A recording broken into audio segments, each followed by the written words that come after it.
बच्चे को ऐसा नहीं कहना, जैसे छोटे बच्चे हैं, है ना,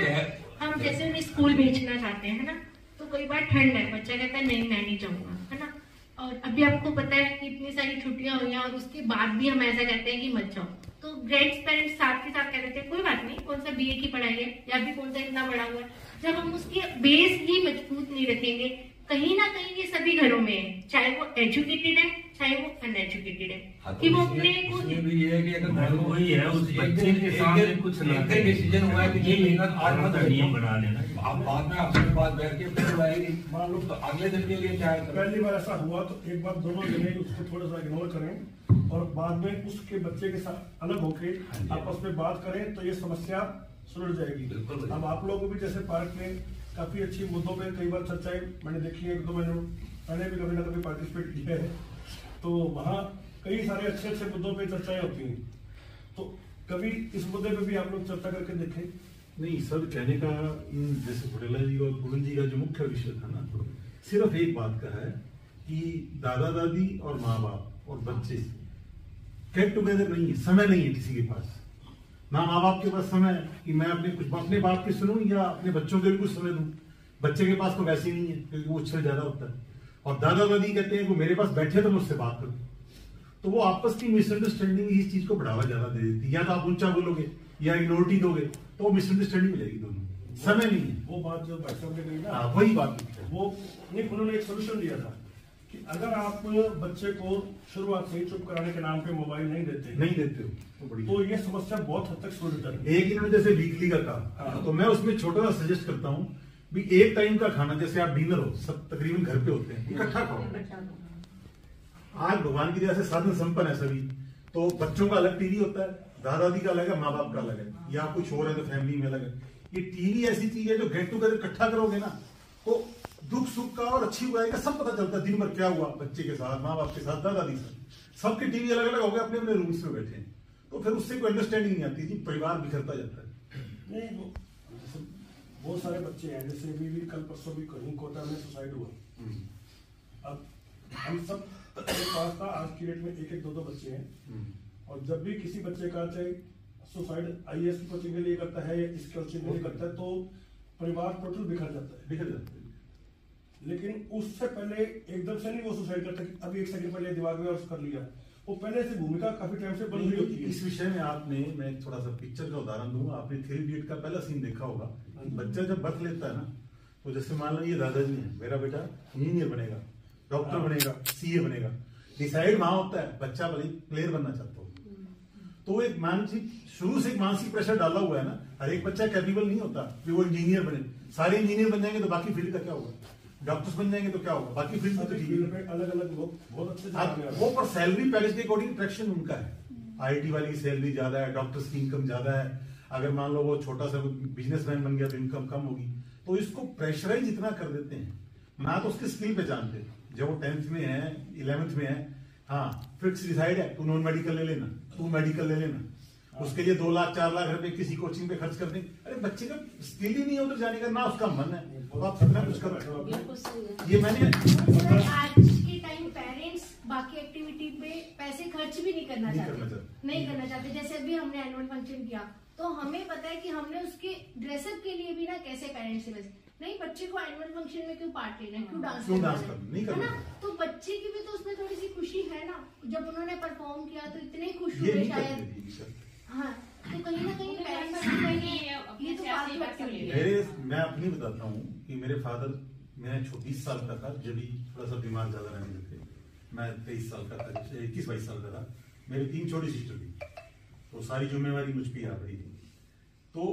3 सिस्टर को, अब एक इंसान एक तरह का नहीं होता, तीनों आज भगवान की दया से सीए हैं, ठीक है, पर जो बड़ी वाली थी वो स्किल थी, वो मेरिट के साथ फर्स्ट अटेम्प्ट में निकलती थी, जो मिडिल वाली थी वो सबसे कमजोर थी, उसने 7 अटेम्प्ट ले लिए, मम्मी पापा कहते दूसरे अटेम्प्ट के बाद पेपर नहीं दिलाना, पहले सीए के पेपर यहाँ भी नहीं होते थे, जयपुर जोधपुर इधर होते थे, मैं आपको 97-98 की बता रहा हूँ, 95 की, तो मैं उसको 7 डिफरेंट लोकेशन पे पेपर दिलाने गया, वो 7वें अटेम्प्ट में निकली इंटर, फिर फाइनल के लिए 3 अटेम्प्ट किए, यानी उसने 7 साल लगा दिए सीए में, और उसके पीछे मोटिवेट करते रहे ना, माँ बाप क्या बोलते नहीं छोड़ दे इसको, या बच्चे को भी एक इंकरेजमेंट वाली कुछ अच्छी प्रेरणादायक बातें बताए, मोटिवेशन रखे, और अपने बच्चे को भी स्किल पहचाने।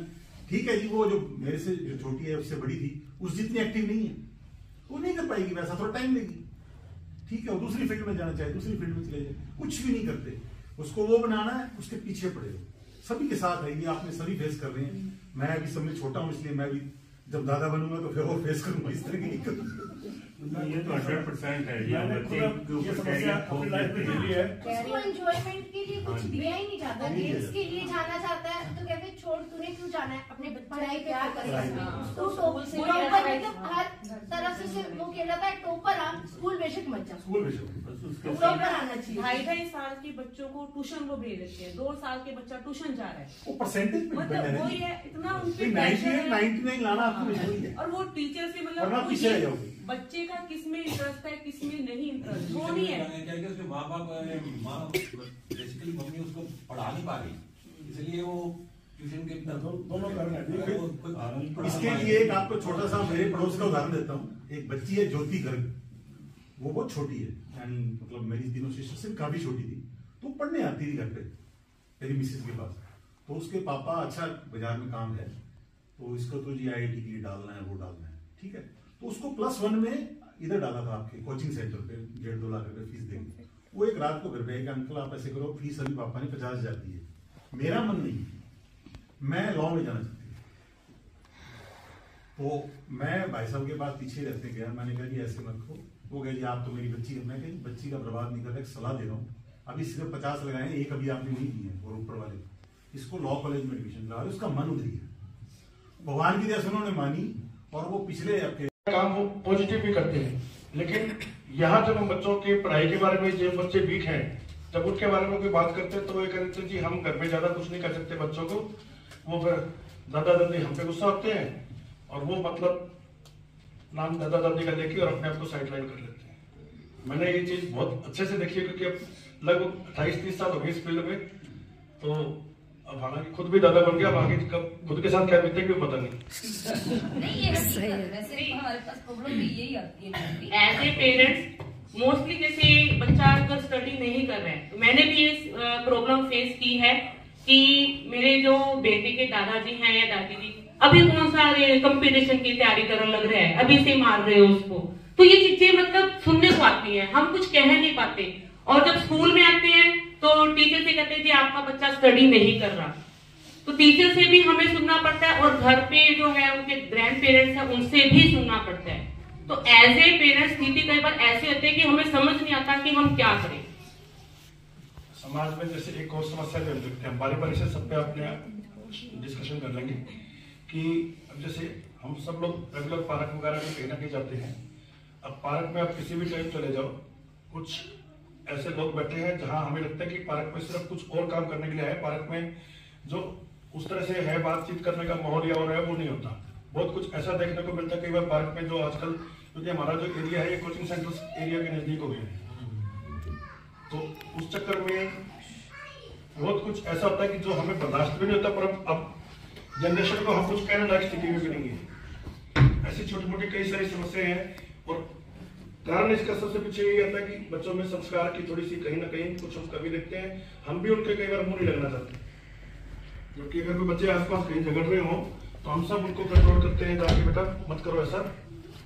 लेकिन कई मामलों में ये समस्या आती है। और वो हमारे पास क्योंकि 8th तक का स्कूल है तो बच्चे छोटे हैं, लेकिन वो जब बच्चे तो बड़े भी तो होंगे ना, तो फिर वो अलग अलग तरह की अलग अलग एज ग्रुप में समस्या आती है। तो आज हम कोशिश करते हैं कि इन सब मुद्दों पे कुछ करें बात। तो आप लोगों में से सबसे पहले जैसे हमें एक समस्या जो आती है कि घर पे बच्चों को दादा दादी पढ़ाई के बारे में फोर्स नहीं करने देते। अब इसके बारे में आप लोगों में से जो भी अपना विचार थोड़ा रखना चाहे तो बताएं। थोड़ी तो पढ़ाई के मामले में स्ट्रिक्टनेस होनी चाहिए, थोड़ा प्रैक्टिस करें। हाँ, दादा दादी जो कहते हैं हर जगह ऐसे दादा दादी भी नहीं होते कि मुझे स्ट्रिक्टनेस ना करने दें। जहाँ घरों के संस्कार अच्छे हैं बच्चों के पढ़ाई वगैरह में, वहाँ तो वो स्ट्रिक्टनेस करते हैं। ऐसी बात नहीं कि हर जगह दादा दादी बिगाड़ते हैं। ऐसा नहीं मानते। मेरा पोता है वो 5 के 5 गोल्ड मेडल लाया, और मोबाइल से उसको दूर रखते हैं। और वैसे कोशिश करें कि आजकल ज्यादातर पेरेंट्स या सभी जो है फास्ट फूड खाते हैं, जो कि बीमारियों को ज़्यादा सहयोग कर रहे हैं, तो कोशिश करें कि बच्चों को कम से कम फास्ट फूड दें। नहीं, हमें भी ये समस्या जो है ना, हम लोगों को भी टीचर्स के तौर पे ये समस्या ऐसा नहीं कि सभी पेरेंट्स बच्चों की तरफ से आती है। क्लास में अगर हमारे 40 बच्चे हैं तो मुश्किल से 3-4 बच्चे ऐसे हैं जो बिल्कुल पढ़ाई में डल हैं, और वहां ये समस्या ज्यादा आती है कि इनके जो पेरेंट्स से बात करते हैं वो कहते हैं जी हम बेबस हैं। तो 70-80% बच्चे लगभग सही होते हैं। 25% बच्चे किसी भी स्कूल में आप देखेंगे, किसी भी क्लास में बड़े इंटेलिजेंट होते हैं। हमने भी सबने अच्छी स्टडी की है, तो क्योंकि जिस तरह से आप गवर्नमेंट डिपार्टमेंट से रिटायर हुए हैं तो नेचुरल है कि कुछ ना कुछ अचीवमेंट्स तो नहीं आपकी, तभी आपको गवर्नमेंट ने सेलेक्ट किया। तो ये समस्या सबके साथ नहीं आती, लेकिन जहां है वहां आपने अच्छा पॉइंट रखा कि हम अपने बच्चे को मोबाइल नहीं देते, फास्ट फूड खाना है तो वो बहुत कम क्वांटिटी में कभी खिला दिया तो चलो बात एक अलग है, रूटीन में ज्यादा नहीं होता। तो इसी तरह से हम चाहते हैं कि सभी लोग इस चीज को समझें तो अच्छा रहेगा अपने लिए भी, बच्चे के लिए भी। मेरा तो यही सुझाव है कि जो पेरेंट्स और दादा दादी हैं वो वीकली एक मीटिंग कर लें और बच्चे के सामने एक मतलब जो भी अगर पेरेंट्स कुछ कहते हैं या दादा दादी कहते हैं तो बच्चे के सामने ना डिस्कशन करें। तो वीकली अगर हम घर में कोई भी समस्या हो तो वो बैठ करके कहें भाई हमें ऐसे करना है या इस तरह से करना, आप इनको ऐसे गाइड करो, हम ऐसे। मेरा ख्याल है कि दादा दादी और माँ बाप दोनों ही बच्चे का भविष्य चाहते हैं।